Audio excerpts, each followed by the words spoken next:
Bom dia, galera, tudo bem? Bom, estamos começando mais uma aula aqui da disciplina de projeto e análise de algoritmos, né? A aula de hoje, o assunto é grafos, então vale destacar que até agora a gente já fez toda a questão das notações, né? O estudo para definir complexidade, a gente já estudou sobre recursividade, o paradigma de divisão e conquista, vimos vários problemas para serem resolvidos, problemas mais simples, problemas mais complexos. Naquele momento a gente tinha terminado a primeira parte do curso.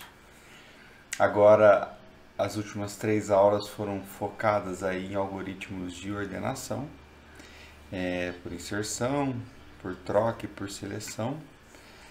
Algoritmos muito interessantes, né, com destaque aí para o Quicksort, para o Merge Sort e para o Heap Sort.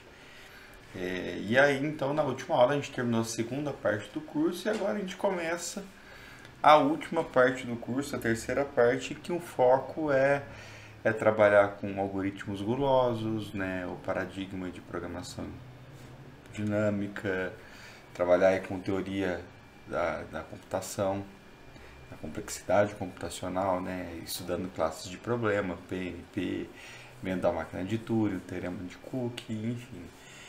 Mas para isso a gente precisa ter uma aula aí, que eu diria que é uma aula de revisão sobre grafos, mas é claro que a gente vai fazer uma revisão num primeiro momento, e depois a gente já vai trabalhar aí com uma certa análise de complexidade em cima de algoritmos que manipula grafos. Grafos é muito importante para nós na computação, que a gente consegue resolver muitos problemas que a gente tem na vida real com a ideia do grafo. Então vamos começar a trabalhar com isso. O sumário da aula de hoje, então, a gente vai ter uma pequena introdução, um contexto, uma motivação sobre essa ideia de grafos. Vamos ver os principais tipos de grafos que tem, definir algumas terminologias e noções básicas, e aí a gente começa questões importantes que talvez vocês já viram o início, uma pitadinha em matemática discreta, e agora a gente vai ter um passo ou dois aí de profundidade com foco em análise e projeto. Depois vocês vão ter uma maior profundidade quanto à representação computacional e programação na disciplina de estrutura de dados do próximo semestre, né? Então a gente vai ter essa representação computacional de grafos e por último a gente vai aprender aqui a questão das buscas que existem em grafos, né? Que as principais é a busca em profundidade e a busca em largura.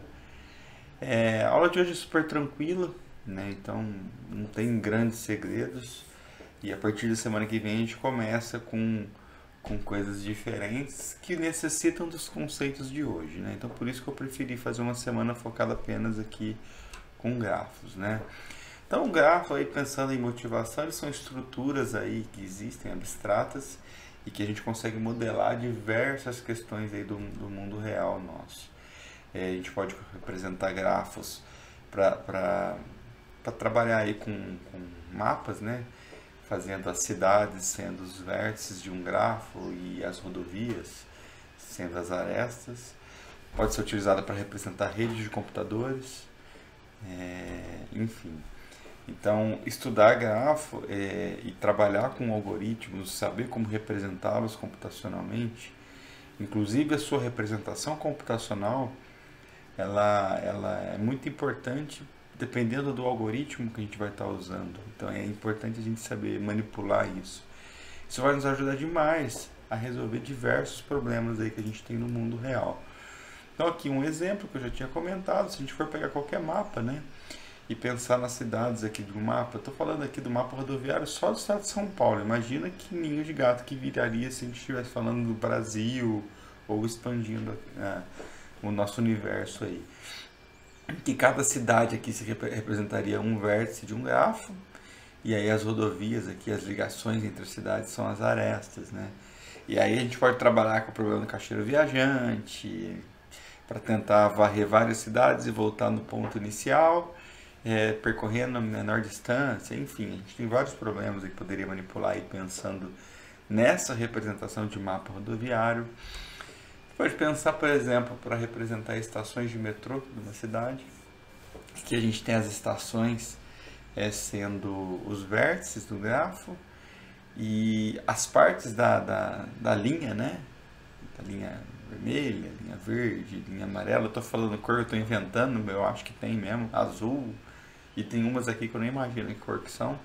Mas parte delas sendo as arestas, ou seja, as conexões entre um vértice e outro, ou seja, uma estação e outra. Se você for pensar em algo que é muito importante hoje, quando a gente trabalha nesse mundo interconectado, né, esse mundo que a gente precisa de um networking, então você conseguir enxergar o networking das pessoas, em que cada pessoa ela representa um vértice daquele grafo e os seus relacionamentos, né, representam as arestas desse grafo. E se eu não me engano, esse é o penúltimo, né? Um outro exemplo, que inclusive eu tive uma experiência de trabalhar num projeto, quando eu estava fazendo meu mestrado, se a gente for querer representar um mapa hidrográfico de algum lugar, que eu trouxe o exemplo da Bacia Amazônica, em que a gente tem as cidades em que os rios passam como sendo os vértices, e os rios, ou trechos dos rios, sendo as arestas, né? E você consegue calcular a questão do fluxo de água, a jusante ou a montante de uma determinada estação, de uma determinada cidade, né? Então, uma outra representação, então percebo que o grafo ele até nos traz uma questão de interdisciplinaridade, né, com outras áreas aí do conhecimento. E aqui um exemplo típico, tradicional para a nossa área, que é o próprio projeto de redes de computadores, em que a gente precisa montar uma rede de computador e vai cabear, né, com fibra, com cabo tradicional, enfim. E aí o próprio cabo, trechos do cabo, eles são são as nossas arestas, né, e os dispositivos que a gente está instalando naquela rede pode ser, né, os próprios vértices. E a gente pode, por exemplo, ter um problema de tentar querer gastar o mínimo possível. Para gastar o mínimo possível de cabo, a gente pode trabalhar aí com algumas variações aí de algoritmos de grafos. Então eu trouxe aqui alguns exemplos para nos motivar quanto ao uso do grafo. Então agora pensando em algumas aplicações, então por exemplo, uma aplicação é o caminho mínimo, né? Dado um conjunto de cidades, as distâncias que a gente tem entre essas cidades, e duas cidades específicas, a cidade A e B, a gente quer determinar o caminho mais curto entre elas. Veja que isso não é o caixeiro viajante, a gente quer duas cidades distintas. Isso é um algoritmo para grafo, porque se a gente consegue representar esta questão das cidades com grafo, então a gente pode resolver com algoritmos em grafos. A questão da árvore geradora de peso mínimo. Então aqui é um exemplo para a nossa área lá do projeto de rede de computadores, em que a gente tem vários computadores e cada parte do computador ele é ligado por um pedaço, né? Por um fio de fibra ótica, um cabo de fibra ótica. E a gente quer criar uma rede conectando todos esses computadores e que utilize a menor quantidade de fibra ótica. Então a gente tem que trabalhar com o conceito de árvore geradora de peso mínimo de um grafo. Isso fica claro na hora que a gente tiver os conceitos desta aula e da próxima aula, enfim. E inclusive que vai ser complementado em estrutura de dados. Aqui a questão do emparelhamento máximo, né? Pensando lá no networking, né, das pessoas e tendo também a questão do trabalho em si. Então, dado um conjunto de pessoas e um conjunto de vagas que a gente tem para diferentes empregos, e em que a gente também tem que cada pessoa é qualificada para alguns empregos e algumas vagas podem ser ocupadas por outras pessoas, a gente quer encontrar uma forma de empregar o maior número possível de pessoas. Então é um outro exemplo de grafo. O tradicional exemplo do problema do caixeiro viajante, em que a gente tem várias cidades com as suas respectivas distâncias e a gente quer fazer um passeio, né? A gente vai definir isso, mas a gente quer encontrar um passeio que sai de uma cidade, vai percorrer por todas as cidades e vai retornar na cidade inicial. E ainda assim a gente tem uma premissa que a gente quer que a distância total seja a menor possível de todos os caminhos que a gente tem entre aquelas cidades. Então esse é o problema do caixeiro viajante. A gente quer passar por todos os vértices com custo mínimo. Tem um problema parecido com o problema do caixeiro viajante, mas ele tem uma nuance diferente, que é o problema do chinês do correio. Imagina que a gente tem várias ruas num determinado bairro, então o cara do correio tem que entregar as correspondências em todas as ruas, não é isso? A gente quer encontrar um passeio que a gente vai passar por todas as ruas, voltando ao ponto inicial, em que a distância seja a menor possível. Mas, Breno, é a mesma coisa? Não é, cara pálida, porque no caixeiro viajante, a gente tinha que passar por todos os vértices com a distância mínima. Teria caminhos entre aquelas cidades que a gente não estaria percorrendo. Aqui, no problema do chinês do correio, a gente tem que passar por todas as arestas e voltar no caminho inicial, né, com a menor distância possível. Então, são problemas distintos. Bom, então agora um pequeno histórico aí sobre a ideia de grafo. Então, grafo é essa estrutura abstrata que aí já está ficando claro. Vocês já sabem, eu ainda não defini, mas o grafo ele é formado por vértices e arestas, né? Então ela tem essa estrutura abstrata que é muito útil para representar problemas computacionais, matemáticos, interdisciplinares, né? A primeira vez que se tem registro que utilizou a ideia do grafo para resolver um problema foi pelo Euler, né?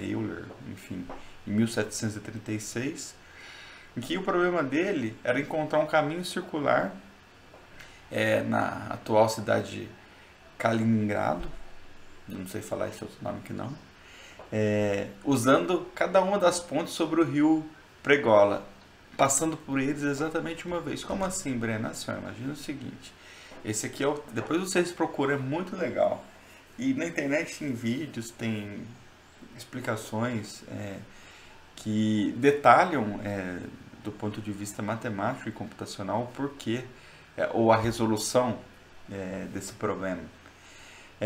Mas aqui eu só quero trazer a ideia de motivação histórica em relação a isso, né? Então, na hora que vocês forem procurar, procura pelo problema de Euler, né? E as pontes de Königsberg. Então, a pergunta problema do Euler é, partindo de uma das margens. Então, aqui a gente tem uma margem, aqui a gente tem outra margem, aqui a gente tem outra margem, e aqui a gente tem outra margem. E esses caras aqui é o rio. E aqui, esse marronzinho aqui é as pontes. Estamos representando aqui o problema. Então, partindo de qualquer uma das margens, pode-se encontrar um percurso que passa somente uma vez em cada ponte e retorna para o ponto de partida, ou seja, você retorna para a margem que você estava. Então, eu estava aqui, eu quero passar por todas as pontes e eu quero ver se eu consigo retornar para essa margem. Esse era o problema. Então, por isso aquela ideia do circular, né? E aí o Euler, na hora que ele foi modelar o problema para tentar resolver, ele utilizou a ideia do grafo. De que forma? Aí ele representou que cada área firme, cada terra firme, ou seja, cada margem, é um vértice. E cada ponte é uma aresta. Então vamos fazer uma analogia aqui, ó. Esta margem aqui é esse vértice aqui de cima. Esta margem aqui é esse vértice aqui da esquerda. Então perceba que a gente tem dois caminhos da margem de cima para o meio. Então são esses dois caminhos representados aqui. Muito bem. Aí a gente tem uma outra margem aqui embaixo. Essa outra margem aqui embaixo, ela também tem dois caminhos com a margem do meio. Então tá aqui. Aqui a gente tem uma margem da direita, que está sendo representada por esse vértice, que tem um caminho lá da margem de cima para cá, tem um caminho da margem do meio para cá, e tem um caminho da margem de baixo para cá também. Então a representação gráfica do problema de Euler e as pontes de Königsberg, ela pode ser trabalhada com esse grafo aqui. Bom, então para resolver esse problema, se houvesse uma solução, a gente deveria partir de qualquer um dos vértices, porque ele não falava qual vértice, qual margem que a gente queria partir, e passar pelas arestas que conectam. Então a gente tem que passar por todas as arestas, concorda? Cada vez que ele vai passar por uma aresta conectada num vértice, tem duas situações. Se ele estava no vértice, ele está saindo do vértice, obviamente. E se ele não estava no vértice, ele vai estar chegando nele, vai estar entrando nele. Beleza? Parece bobeira, mas calma. Como a gente sai de um vértice específico, a gente tem que, o número de vezes que passamos por arestas conectadas ao vértice fosse ímpar, a gente terminaria fora do vértice, concorda? Por exemplo, aqui, ó.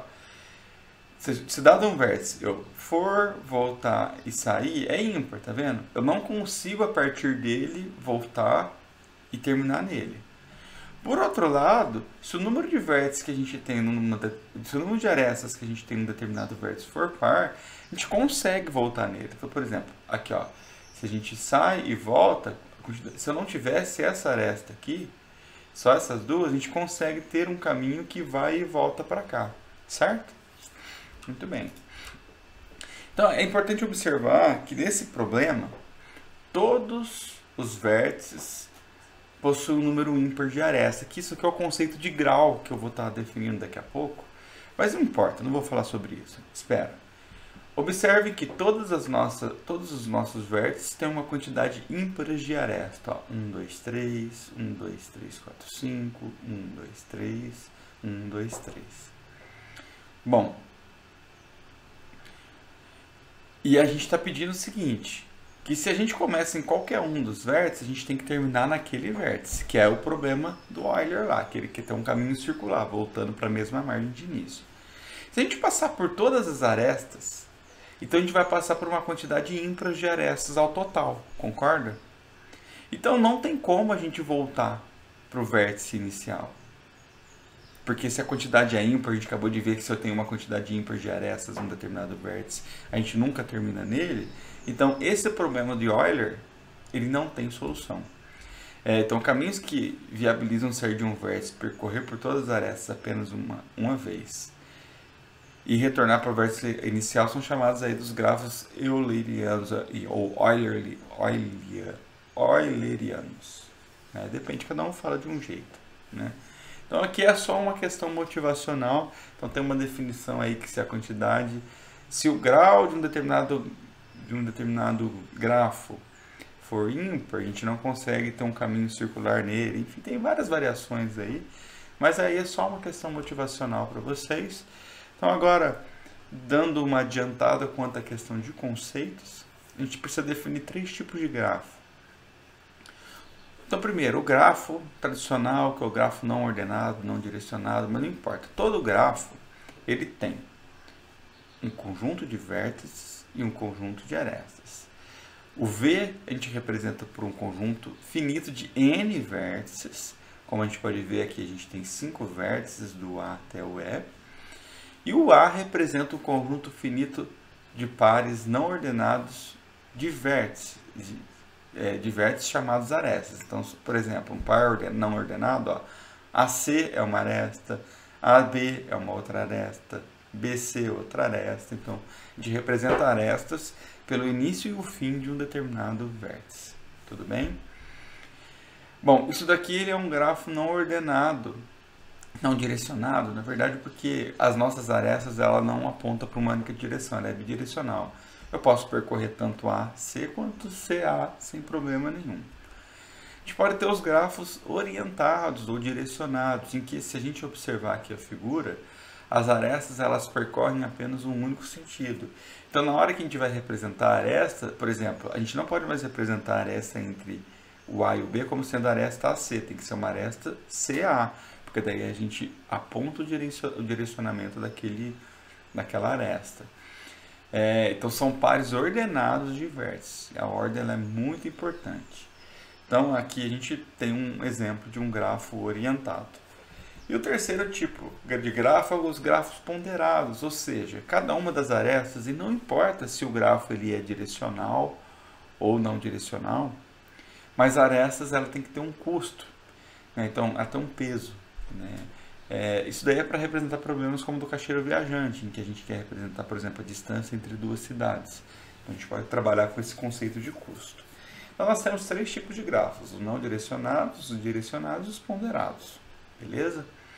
Agora, pensando aí em terminologia, o conceito de laço num grafo é quando uma aresta ela começa e termina num mesmo vértice, observe.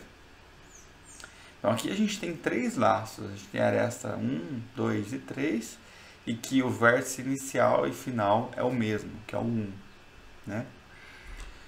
Arestas paralelas num vértice, num grafo, é quando a gente tem duas arestas em que o vértice inicial e o vértice final é o mesmo. Então, por exemplo, a aresta 3 e 4, elas são paralelas.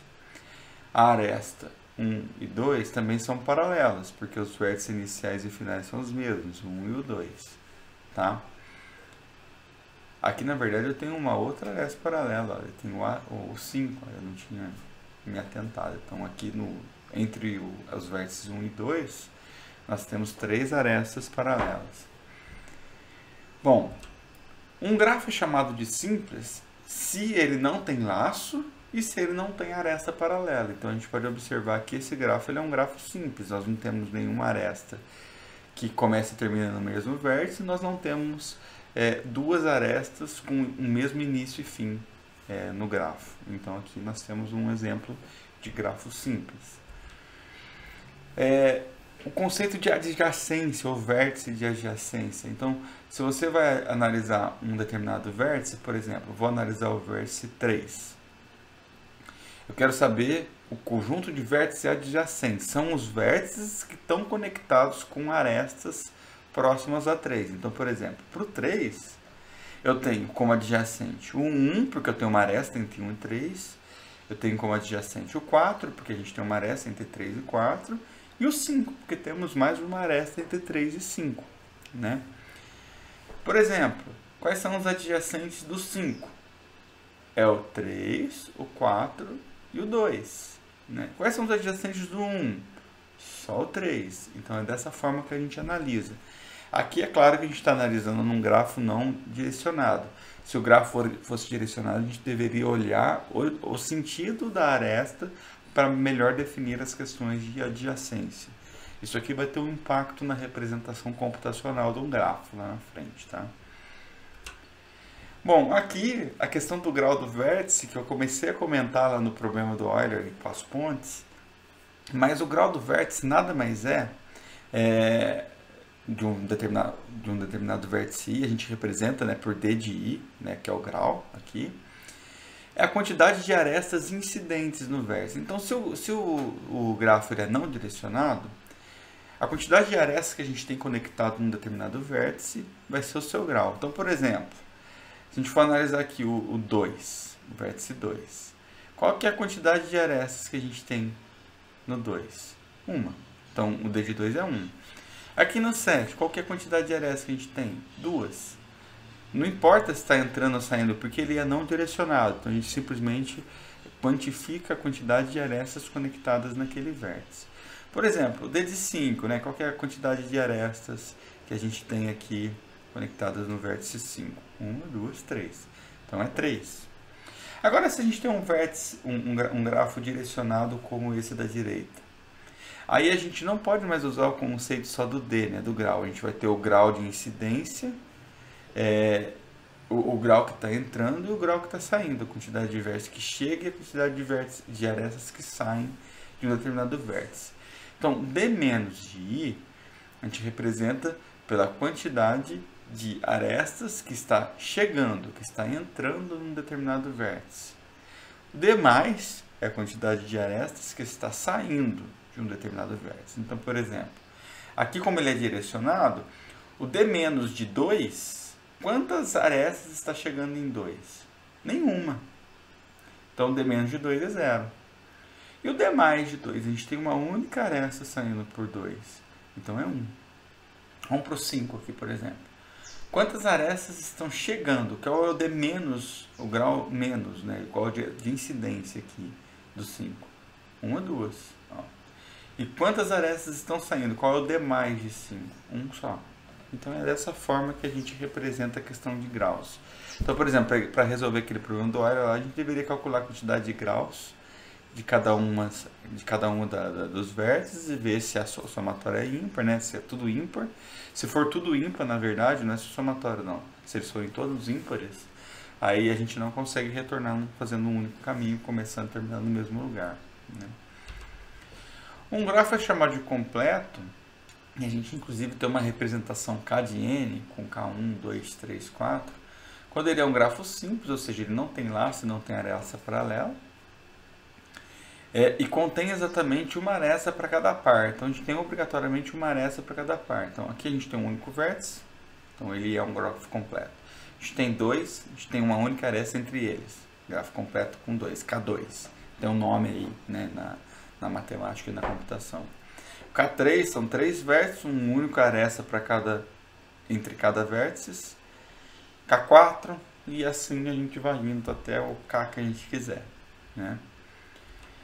Um grafo regular é um grafo em que todos os vértices possuem o mesmo grau, tem a mesma quantidade de arestas incidentes nele. É claro que os grafos completos que a gente acabou de ver, todos eles são regulares.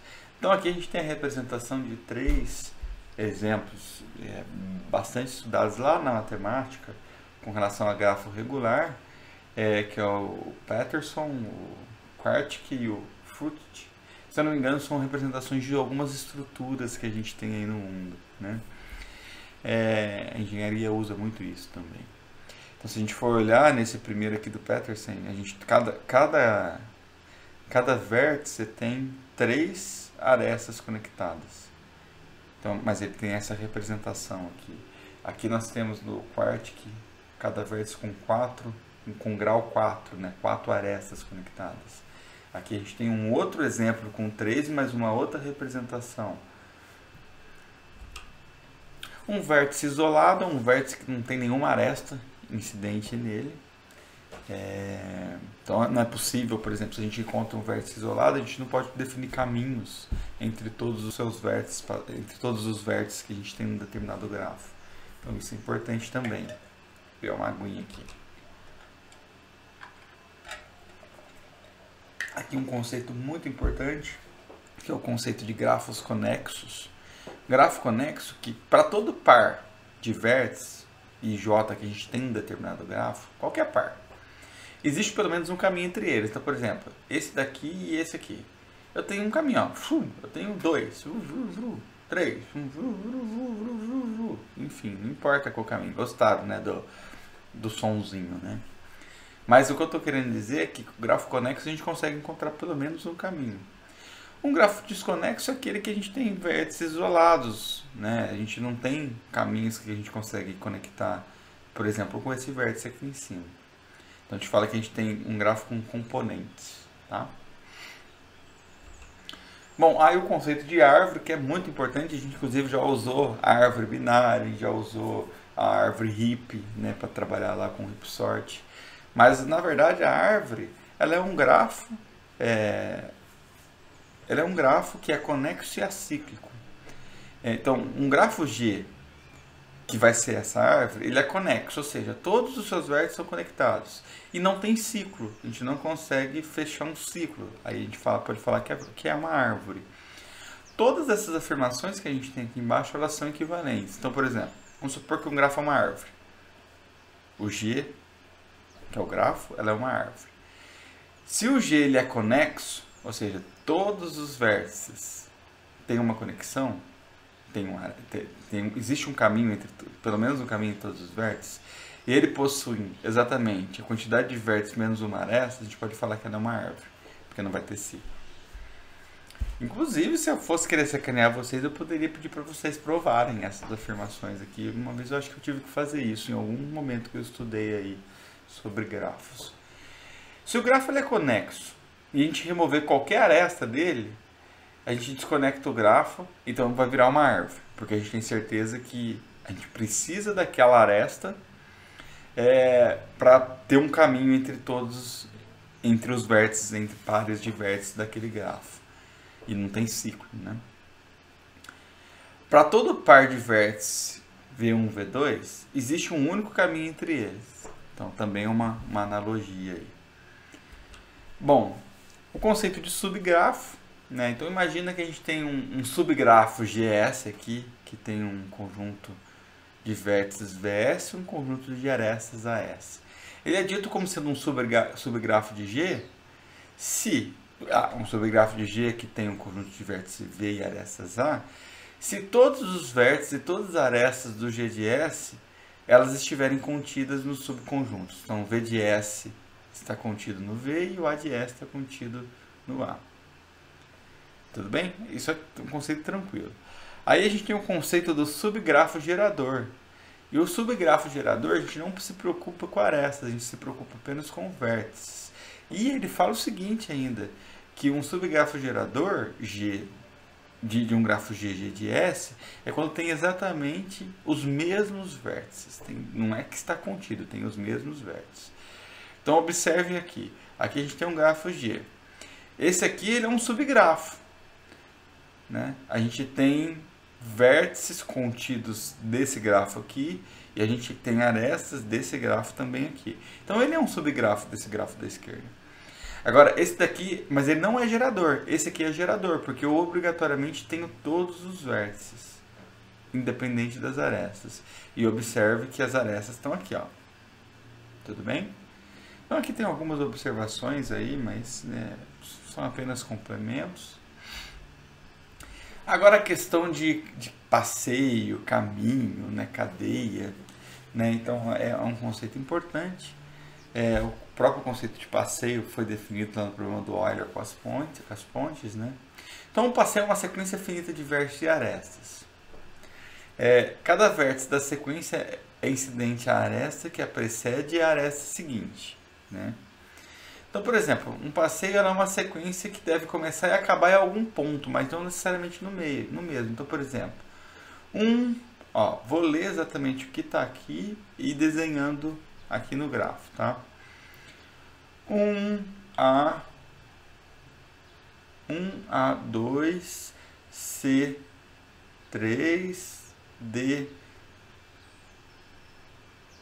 D4, D3, E5. Pronto. Isso aqui é um passeio. A gente geralmente não representa as arestas, a gente simplesmente representa pelos vértices. Então, essa mesma confusão que eu falei, eu poderia falar, o passeio vai ser 1, 2, 3, 4, 3, 5. Percebe que o início e o fim não é o mesmo, né? No passeio a gente não tem essa regra. Os passeios, então, eles podem ser abertos ou fechados. Quando o início e o fim, os vértices são diferentes, ele é aberto. Quando o início e o fim é o mesmo, a gente fala que o passeio é fechado, tá? Por exemplo, 1, 3, 2, 1 seria um passeio fechado. Ou 1, 2, 3, 4, 3, 5, 3, 1 seria passeio fechado. E percorreu todos os vértices, inclusive. Tudo bem? O que é uma cadeia? Um passeio que não repete aresta. Então, eu não posso ter repetição de aresta. Eu posso começar e terminar em qualquer lugar, mas eu não posso repetir aresta. Então, por exemplo, um passeio aqui seria 4, 3, 2, 1, 3, 5. Notem que a gente não repetiu nenhuma aresta. Então, aí ele é uma cadeia. E o que é um caminho? É uma cadeia que não tem repetição de vértices. Então, a gente não repete nem arestas e nem vértices. Ele pode ser tanto aberto quanto fechado, que é começando e terminando em vértices diferentes ou começando e terminando em vértices iguais, respectivamente. Então, por exemplo, 1, 2, 3, 5, a gente não repetiu nem arestas, nem vértices, e a gente começou e terminou em vértices diferentes. Então, ele é um caminho aberto. Eu poderia fazer 1, 2, 3, 1. Ah, mas você repetiu 1. Não, na verdade, a gente só retornou ao ponto inicial, mas a gente não repetiu para um próximo caminho, né? Então, ele continua sendo um caminho fechado. E o comprimento de um caminho é sempre a quantidade de arestas que a gente percorre naquele caminho, tá? E, se eu não me engano, esse é o último ciclo. Na verdade, ele é um caminho fechado.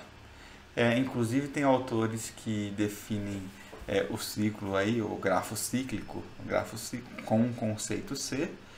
Então, um grafo cíclico C de N é o grafo com N vértices. Então, C3 tem 3 vértices, C4 tem 4 vértices, formado apenas pelo ciclo que passa por todos eles. Então, aqui a gente tem um ciclo que passa por todos os vértices, tá vendo? E aí a gente tem representações diferentes. Isso é apenas uma curiosidade aí, mas tem aplicação prática também, né? Bom, vou pular isso daqui. Vamos trabalhar aqui com com as representações computacionais aí de grafos. E agora a gente começa a se aproximar com o que a gente precisa para aplicar em algoritmos com grafos. Até agora foi uma revisão, né, lá da matemática discreta. Se não foi revisão, eu passei com calma, então a gente aprendeu, não tem problema nenhum. E agora a gente precisa aprender a representar grafo para manipular com o algoritmo lá na computação. Quero programar em Java, em C, em Python, enfim. Como que a gente pode representar, como que a gente pode modelar grafos computacionalmente? Existem duas formas. Uma matriz e as listas de adjacência. A gente vai aprender as duas conceitualmente. E eu vou deixar a parte de implementação de grafos para a disciplina de estrutura de dados, né? Então aqui a gente vai aprender as representações, vai aprender as buscas, vai fazer a análise de espaço e tempo para tudo isso.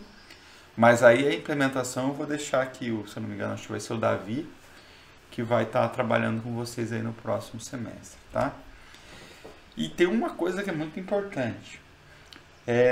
Dependendo da proposta de algoritmo em grafo, usar uma representação ou outra representação, ela te traz ganhos quanto à análise, né, quanto à eficiência do algoritmo. Por isso que é muito importante a gente conhecer o problema, fazer uma analogia do que utilizar para tirar o melhor proveito da lógica que a gente vai estar implementando. Então, pensando em matriz de adjacência, é uma matriz N por N, em que o N representa a quantidade de vértices que a gente tem.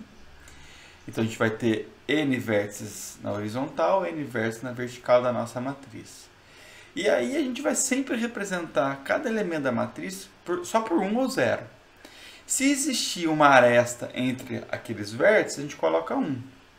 Se não existir aresta, a gente coloca 0. Beleza? Pensando aí no grafo não direcionado, essa é uma matriz simétrica, porque se eu tenho uma conexão entre o vértice 1 e 2, eu também tenho uma conexão entre o 2 e 1, então a gente vai ter que ter o 1 dos dois lados. Já se o grafo for direcionado, a gente só coloca o 1 no sentido ordenado, né, daquela aresta. Para você encontrar na matriz de adjacência se existe uma aresta entre dois grafos, vocês concordam que é imediato? Se eu tenho aresta entre dois grafos, não. Porra, eu devo estar falando errado toda hora isso. Bom, dane-se. Imagina que você já tem dois vértices.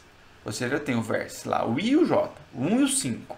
Eu quero saber se tem uma aresta entre eles. Concorda que é só você consultar se tem 1 ou 0 lá naquela linha e naquela coluna da matriz? Então isso é rápido, muito rápido. Então fazer isso numa proposta de algoritmo, ela é imediata, é ótimo. Por outro lado, já pensando aí na questão de espaço, né, de complexidade do espaço, independente do nosso grafo, a gente vai estar sempre ocupando n ao quadrado de espaço, mesmo que o grafo tenha poucas arestas.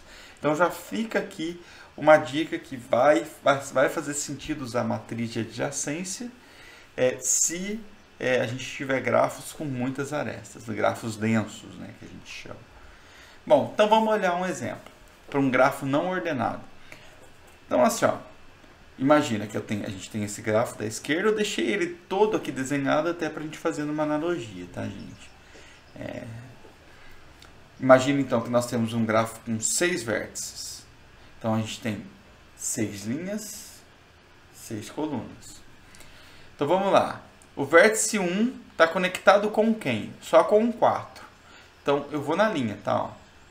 Ó, 0 para todo mundo, só com o 4 que a gente coloca 1. Então o único adjacente do 1 é o 4.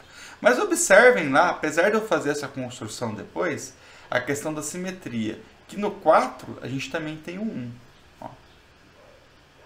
Ah, Breno, mas eu posso representar na linha ou na coluna? Tanto faz, que se você inverter a sua representação, a matriz vai ser igualzinha, né? Então não vai fazer diferença.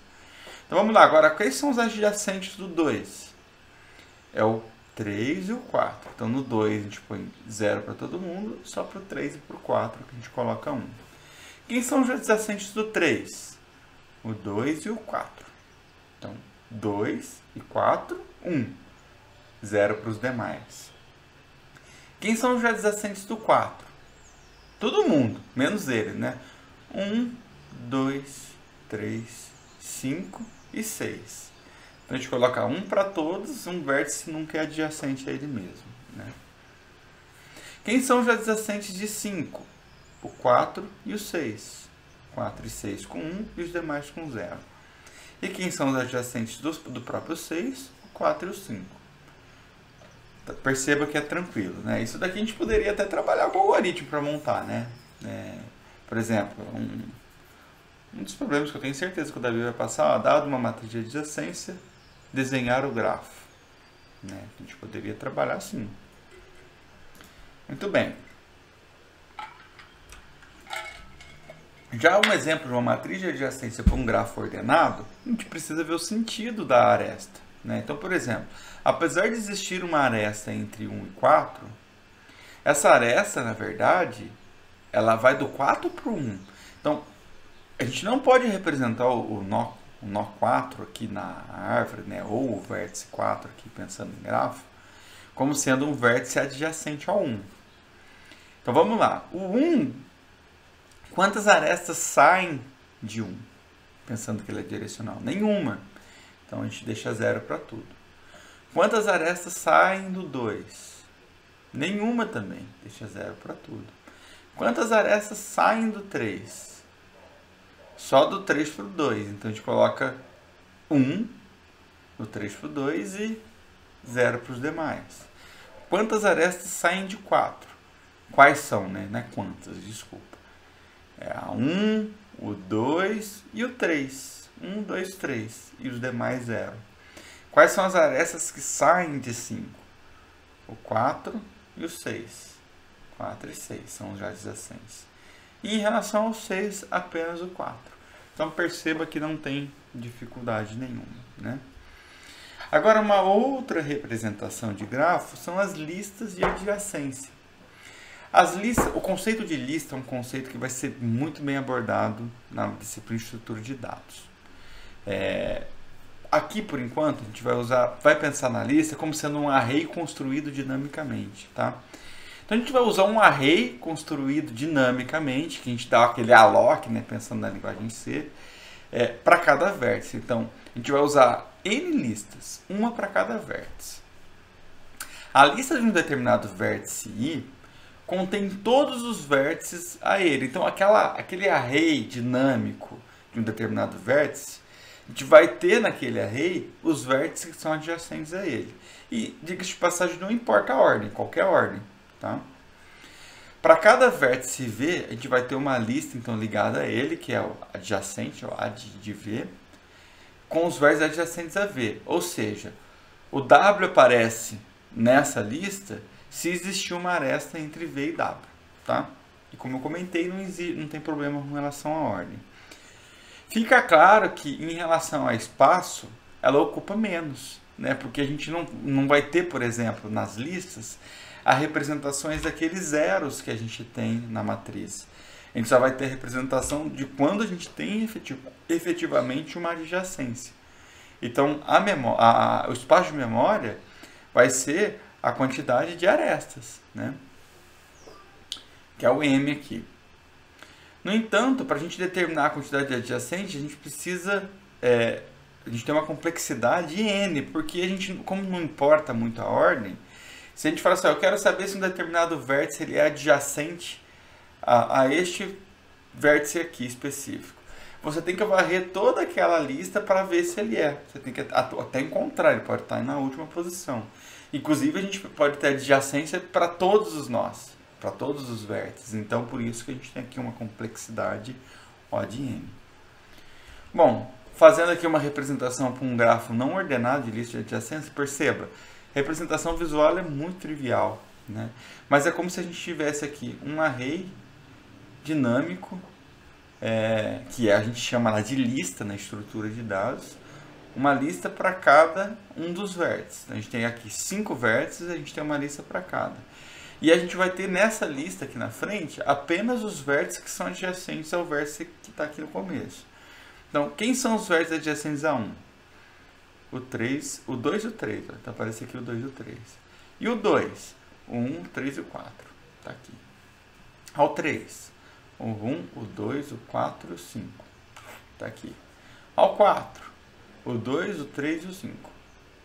E ao 5, o 3 e o 4.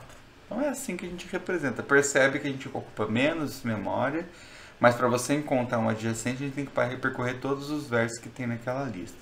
Estou fazendo uma analogia com a complexidade que a gente acabou de definir. Muito bem.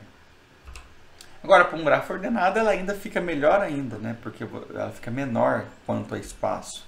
Porque a gente simplesmente só representa na lista analisando a ordem, né? O par ordenado, ou seja, analisando o sentido da nossa aresta. Então, tem alguma aresta que sai de 1? Não. Então, a lista do vértice 1 não tem ninguém. Quais são as arestas que saem do 2? O 1 e o 2, e o 3, ó.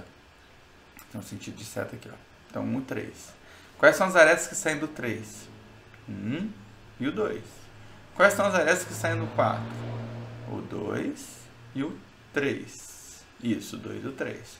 Quais são as arestas que saem de 5? O 3 e o 4. Pronto. É assim que a gente representa as representações computacionais, então, para grafo.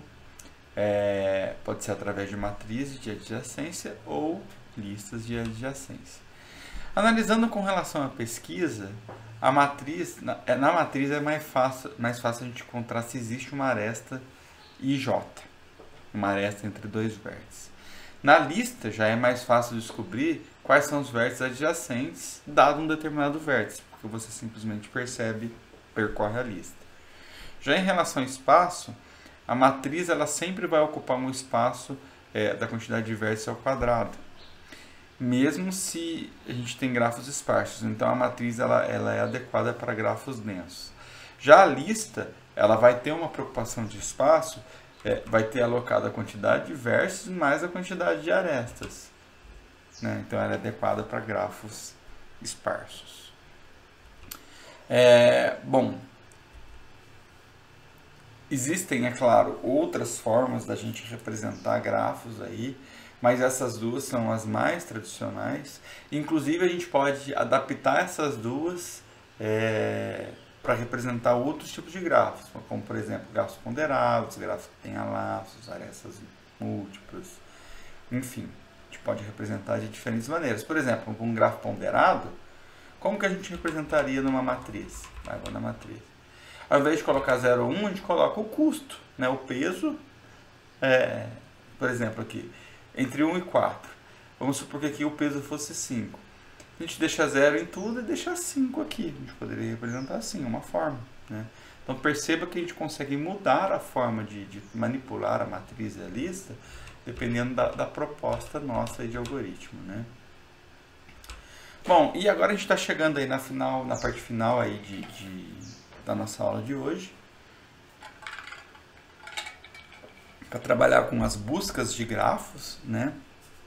Então nós vamos estudar dois tipos de buscas, que é a busca em profundidade e a busca em largura. São buscas muito importantes que resolvem vários problemas computacionais.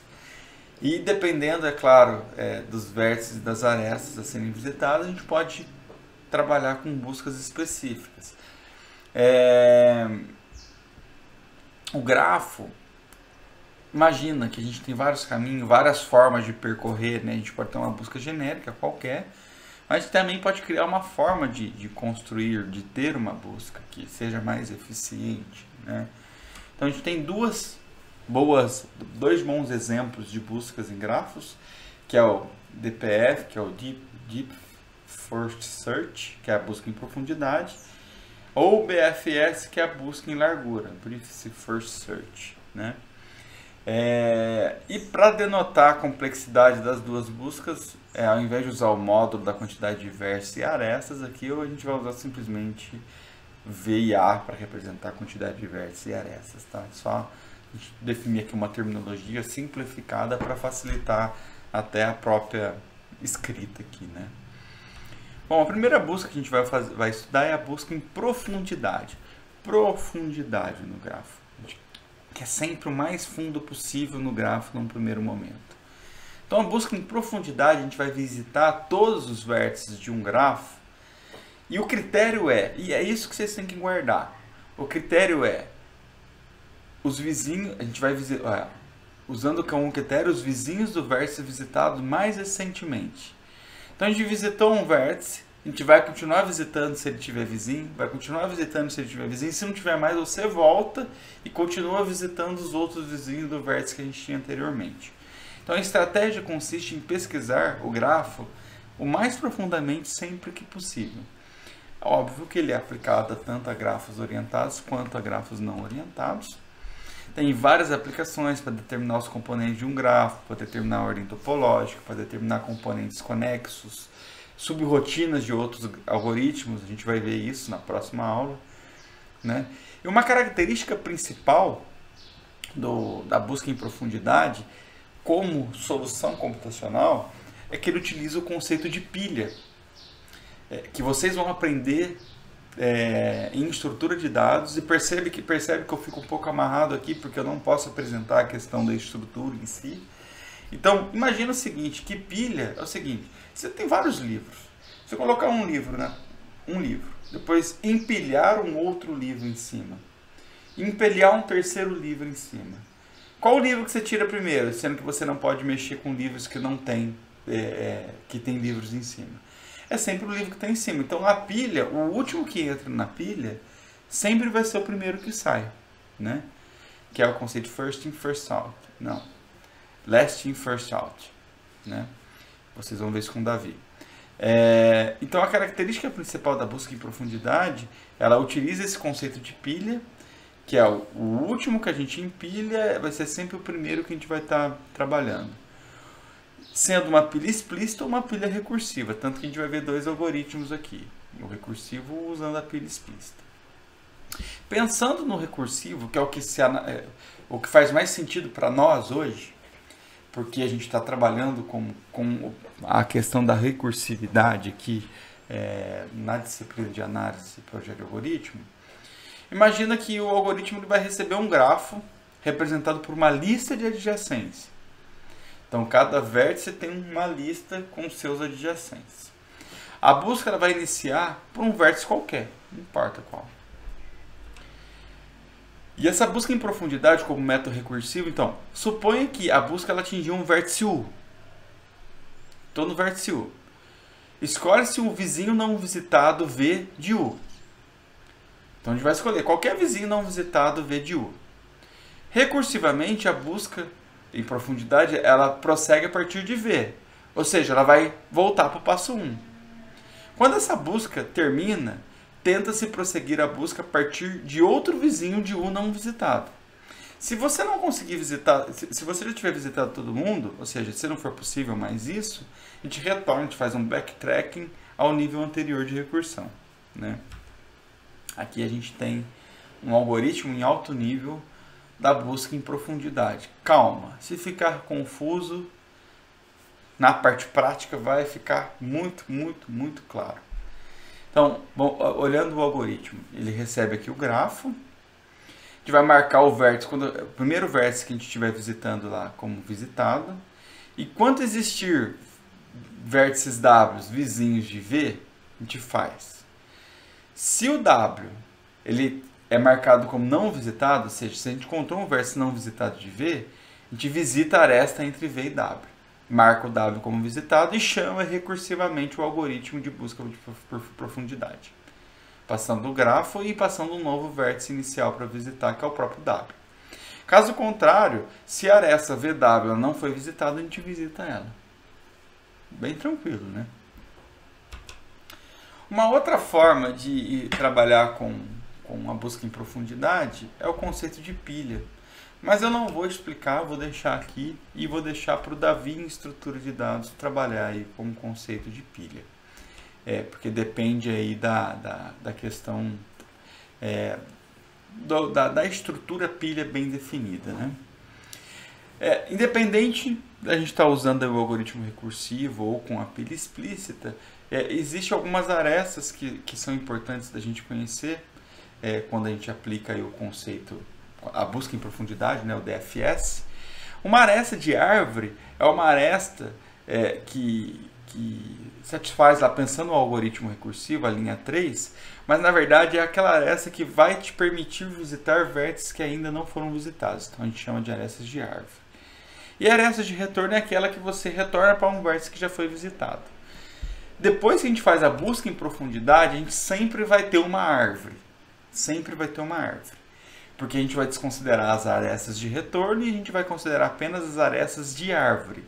Então essa árvore ela é uma subárvore de G, é um subgrafo, formada pelas arestas da árvore que foi construída a partir daquela busca. Vamos fazer isso? Ó, tranquilo. Qual que é o conceito? Vamos pegar o critério. Vou voltar. Desculpem fazer isso aqui, mas eu vou voltar.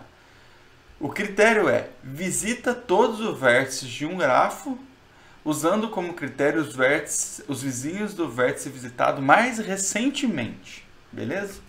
Então vamos lá. Estou no 1. Vou visitar o 2. Beleza? Desenhei aqui. Busca em profundidade, estou fazendo. 1, 2.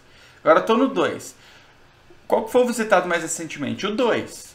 Então eu vou para o próximo aqui. Vou para o 3. Qual que foi visitado mais recentemente? O 3.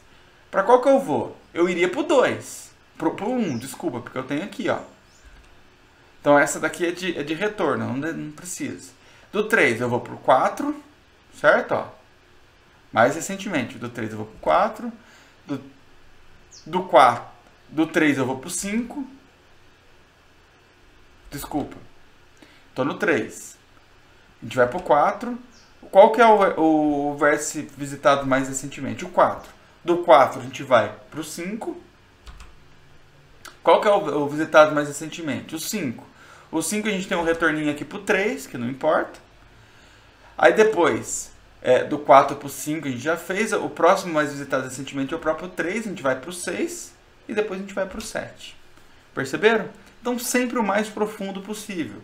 E tendo como árvore representada a árvore de profundidade essa. Perceba de profundidade porque ela vai ter muitos níveis. Ela vai ser profunda. Vou fazer de novo. Sempre profundo. 1 para o 2, 2 para o 3. Eu não vou mais me preocupar com os de retorno. 3 para o 4. 3 para o 5. Não. 3 para o 4, 4 para o 5. 3 para o 6. 3 para o 7. Beleza? Agora para um grafo... antes, né? Analisando a complexidade da busca em profundidade, para cada vértice do nosso grafo, a gente vai percorrer todos os seus vizinhos, ou seja, cada aresta é visitada 2 vezes, né? Se representamos o grafo por uma lista de adjacência, o DFS tem como complexidade, a gente vai varrer obrigatoriamente todos os vértices e todas as arestas. Então vai ser a quantidade de vértices mais a quantidade de arestas. Essa é a complexidade da busca em profundidade. Então ela é ótima, ela é muito boa. Para grafos ordenados, é a mesma questão, só que agora a gente tem que se preocupar com a ordem, né? Só que tem uma questão. Dependendo da representação gráfica daquele grafo ordenado, vocês concordam que pode ser que a gente não vai ter caminhos para percorrer entre um grafo para outro, dependendo do sentido da aresta? Então a gente vai ter que complementar aquele algoritmo anterior que a gente fez, simplesmente colocando um while, falando, ó, enquanto a gente ainda existir vértices que pertencem ao V de vértices não visitados, a gente chama a busca em profundidade para aquele V. Porque dessa forma a gente garante que se a gente perdeu, a gente tem alguma falta de caminho por conta da ordem da aresta, esse while vai resolver esse nosso problema, né? Muito bem. Já para grafos ordenados, a gente tem 3 tipos de arestas ou arcos, né? Tem as arestas de avanço, quando a gente descende na nossa floresta, as arestas de retorno, quando a gente volta para alguma outra parte da nossa floresta, e as arestas de cruzamento, quando a gente tem 2 florestas aí, tem uma conexão entre elas. Isso daqui é complementar, né? Nem precisaria tá falando isso com esse nível de detalhes. Mas vamos lá, ó. Profundidade. O que eu visitei mais recentemente, eu continuo tentando visitar se for possível. 1 para o 2, beleza. É possível visitar alguém do 2? 2 para o 3, beleza. É possível visitar alguém do 3? 3 para o 6, beleza. É possível visitar alguém do 6? 6 para o 1, mas é com retorno. Beleza. No 3 a gente não tinha mais ninguém para visitar. Vou voltar. No 2 a gente não tinha mais ninguém para visitar. No 1 a gente tinha o 3 para visitar, então uma outra tarefa de retorno. Muito bem. Perceba que nesse momento, se a gente não tiver aquele while que a gente acabou de ver no slide anterior, a gente não percorreria os vértices 4 e 5. Então a gente ainda tem vértices. Por quê? Porque a gente não tem nenhum caminho aqui, por exemplo, a partir do 3, que leva para cá. Então aquele while faz sentido exatamente neste caso, né? Ainda a gente tem vértices não visitados? Tem, vamos a partir de qualquer um deles. Por exemplo, do 4. Do 4 para o 3, tendo aqui uma aresta de cruzamento. Do 4, do 3 não tem mais ninguém. Do 4 para o 5 e do 5 para o 3. Pronto. Agora, a nossa busca em profundidade, ela nos permitiu trazer dois componentes, né? Então, na verdade, ela trouxe uma aresta de profundidade, com duas árvores. Por isso que floresce de profundidade, né? Temos duas árvores distintas aqui. Mas a ideia de sempre visitar arestas de vértices recentemente visitados se manteve aqui com a busca em profundidade. E agora a busca em largura, o critério muda.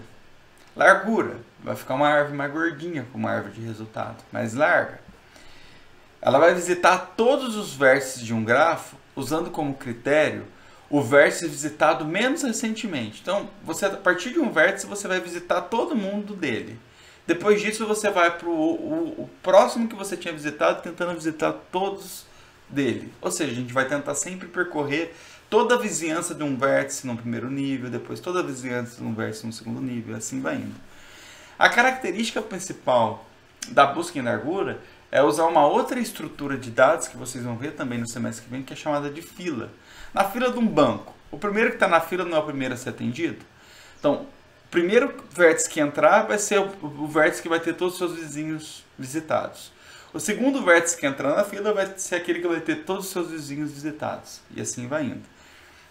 Aqui sim é o conceito do first in, first out. O primeiro que entra, o primeiro que sai, né? Então existe uma atuação em camadas na busca em largura. Inicialmente são considerados os vértices com distância 0 do vértice inicial. Depois na iteração 1 são visitados os vértices com distância 1 e assim vai indo genericamente. Cada vértice visitado ele é adicionado ao final da fila, porque depois a gente vai ter que conferir as suas vizinhanças que ainda não foram visitadas. Cada vértice da fila ele é removido depois que toda a sua vizinhança for visitada. E a busca termina com uma fila totalmente vazia, né?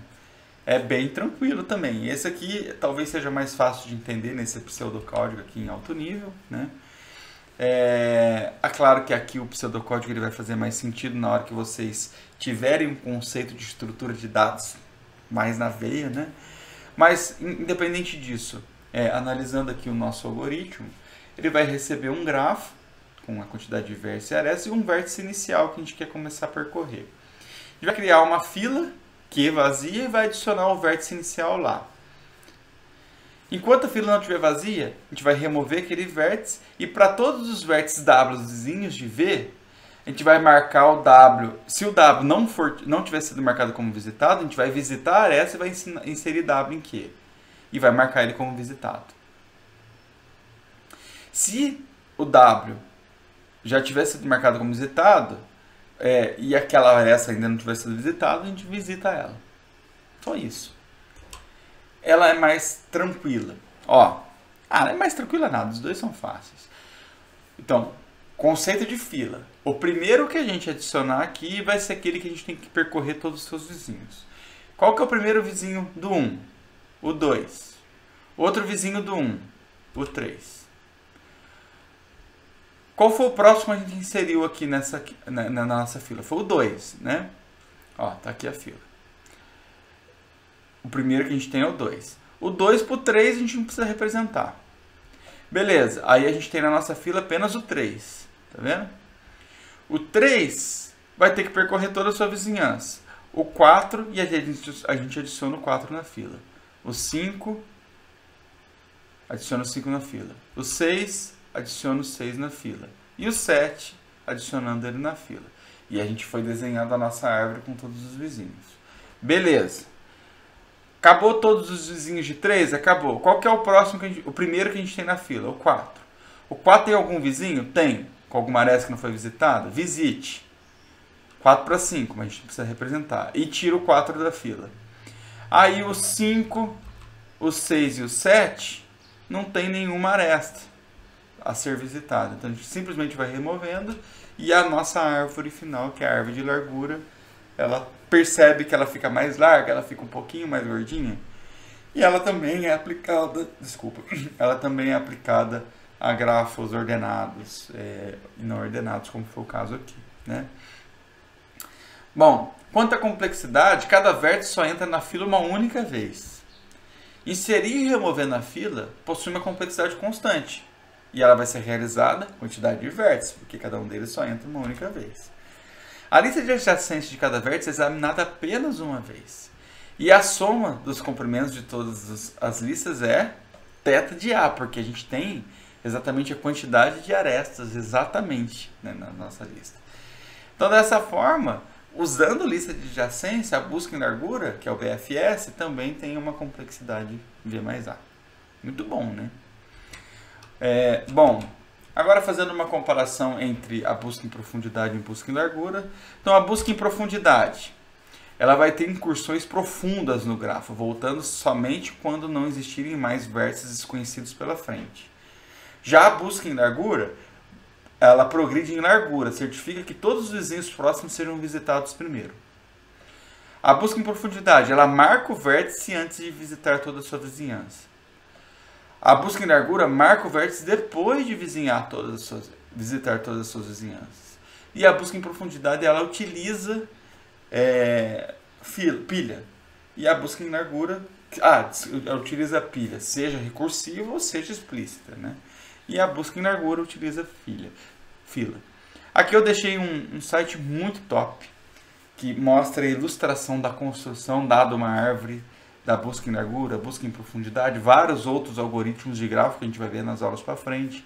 Enfim, salvem esse link aí, ele é muito legal, tá? E aí sim a gente finaliza a nossa aula de hoje, cumprindo a meta próxima aí da 1 hora, agora 1h10 aproximadamente de aula. Queria agradecer muito, né, para quem ainda está resistindo. Não desistam, está terminando, a matéria está bonita, está gostosa, está computacional, que é o que a gente espera de um curso aí de bacharelado em ciência da computação. Eu espero que vocês continuem entregando aí as listas de exercício. A partir da semana que vem eu devo finalizar efetivamente a correção dos exercícios e aí a gente já tem uma noção do que está rolando e como a gente vai terminar o curso quanto à avaliação.